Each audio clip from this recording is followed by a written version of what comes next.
कहते हैं कफ। अब ये ठंडी के दिन होते हैं, तो ठंडी के दिनों में शरीर में कफ सबसे ज्यादा बढ़ा हुआ है। कफ सबसे ज्यादा बढ़ा हुआ है तो कफ का असर हमारी जठर अग्नि पर है। कफ को जिंदगी भर शांत रखना है, शमित रखना है, सम अवस्था में रखना है। तो सबसे अच्छी चीज जो उन्होंने बताई, वैसे तो सैकड़ों हैं, लेकिन मैं सबसे अच्छी चीज पहले बता रहा हूं। वो कहते हैं नंबर 1 की चीज है कफ को शांत रखने के लिए, वो है गुड़। और ऑब्लिक करके उन्होंने एक चीज बताई है, शहद। तो वो कहते हैं कि जो शहद खा सकते हैं वो शहद खाएं, जो नहीं खा सकते वो गुड़ खाएं। गुड़ कफ को कैसे शांत रखेगा, आधुनिक विज्ञान की जानकारी कुछ मैं आपको इसमें जोड़ना चाहता हूं। कफ जब भी बिगड़ता है तो शरीर में एक तत्व की बहुत कमी आ जाती है, वो है फास्फोरस। केमिकल है। जब भी कफ बिगड़ेगा तो आप समझ लो आपके शरीर में फास्फोरस की कमी है। और फास्फोरस का एक छोटा भाई भी है, आर्सेनिक। आर्सेनिक वैसे तो शरीर में ना रहे तो अच्छा है, लेकिन बहुत मामूली मात्रा में रहे तो फास्फोरस को ताकत देता है ये आर्सेनिक। फास्फोरस का कॉम्प्लीमेंट्री है आर्सेनिक। ये केमिस्ट्री की बात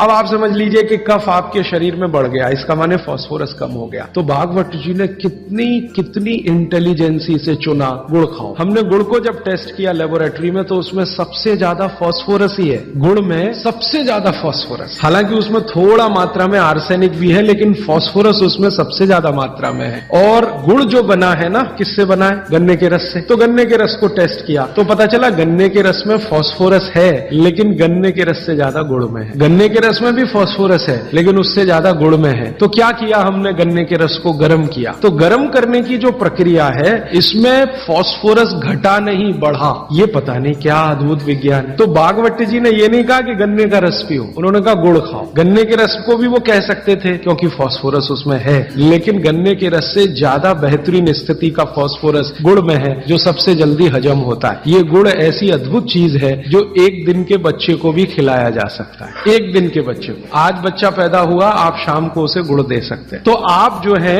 एक ऐसी स्थिति में है जहां आपके पास कई चीजें उपलब्ध हैं, उनमें से भागवती जी चुनकर दे रहे हैं कि देखो ये है। अब गुड़ बनाने के पहले एक और चीज बनती है जिसको मराठी में कहते हैं काकवी, तरल गुड़ कहिए उसको, राब कहते हैं कई लोग उसको, राजस्थान में राब कहते हैं। वो ये कहते हैं कि गुड़ और राब में आपके पास अगर चॉइस है तो राब खाइए, वो गुड़ से भी ज्यादा अच्छी है। तो राब हमने बनवाई और उसको टेस्ट किया लेबोरेटरी में, तो गुड़ से बेहतरीन स्थिति का फास्फोरस राब में है। तो आपकी जिंदगी का इसको हिस्सा बना लीजिए। कफ की जिंदगी में तकलीफ कभी भी नहीं आए जो आप राब और गुड़ खाएं, ये आपकी जिंदगी का हिस्सा हो जाना चाहिए। अब आप पूछेंगे जी